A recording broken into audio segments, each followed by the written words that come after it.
दोस्तों, हिस्ट्री की क्रोनोलॉजी को लेके बहुत बार जो फाउंडेशन के कैंडिडेट्स होते हैं उनको कन्फ्यूजन होता है। देखने की कोशिश करते हैं। तो देखो, इतिहास का सबसे पहला पीरियड आता है pre historic India.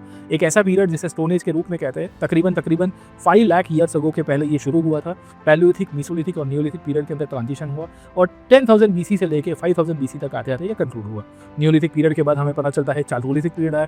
Chalcolithic period 3000 BC के आसपास का दौर आपको मिलता है। अलग-अलग जगह के ऊपर साइट्स बनती है जहां स्टोन एंड मेटल, जिसे कॉपर के युग में कहते हैं, उसका डेवलपमेंट हुआ।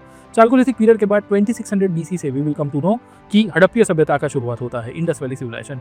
2600 से लेके 1800 बीसी तक तकरीबन हमें हड़प्पीय सभ्यता का विकास मिलता है।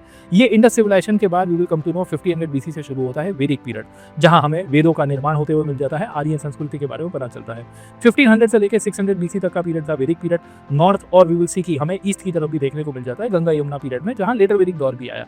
जब ये वैदिक पीरियड का ग्रोथ हो रहा था तो दक्षिण भारत के अंदर मेगालिथिक दौर आया। 1000 बीसी तक आते थे। बड़े-बड़े पत्थर जो थे उसको बरियल्स के रूप में यूज किया गया। उसी दौर में साउथ इंडिया के अंदर आयरन टेक्नोलॉजी का भी इंट्रोडक्शन हुआ। बात आगे चलती है। 600 बीसी तक आते महाजनपदों का निर्माण हुआ। ये दौर के अंदर 16 महाजनपद बने। बुद्धिज्म और जैनिज्म का भी ग्रोथ हुआ और इसी दौर में भारत में पर्शियंस ने इन्वेजन किया। समय का पहिया आगे गया। ये 16 महाजनपद के अंदर 4 बचते हैं और उसमें से एक बच जाता है मगध। मगध 325 बीसी तक आते पावरफुल डायनेस्टी के रूप में आया और जहां पे विल की मौर्यस ने अपना दबदबा बनाया। मौर्यस ने 325 से लेकर 185 बीसी तक शासन किया, जिसमें चंद्रगुप्त मौर्य, बिंदुसार, अशोक जैसे राजा हुआ करते थे और 185 बीसी में मौर्यस का डिक्लाइन हुआ। डिक्लाइन के बाद विल सी की पूरा का पूरा भारत में फ्रेगमेंटेशन हो गया, क्योंकि मौर्यस का जो साम्राज्य था वो टूट जाता है। 185 बीसी या तकरीबन 200 बीसी से लेकर 300 सीई तक का 500 साल का ये जो पीरियड है, इसे ही हम लोग कहते हैं पोस्ट मॉडर्न पीरियड। 320 सीई तक आते भारतीय इतिहास में और करवट बन गई और गुप्ता डायनेस्टी की शुरुआत हुई। 320 से लेकर 550 पीरियड तक आते वी विल सी की भारत का एक क्लासिकल एज का दौर आया। ये क्लासिकल एज के अंदर नालंदा जैसी यूनिवर्सिटीज का डेवलपमेंट हुआ, सारनाथ आर्किटेक्चर का डेवलपमेंट हुआ। 600 सीई के आसपास का पीरियड आते हमें हर्षवर्धन का दौर मिलता है। हर्षा का कंटेम्पररी था चालुक्य राजा पुलकेशिन II, जिसका कंटेम्पररी हुआ करता था पल्लवा महेंद्रवर्मन जैसे राजा।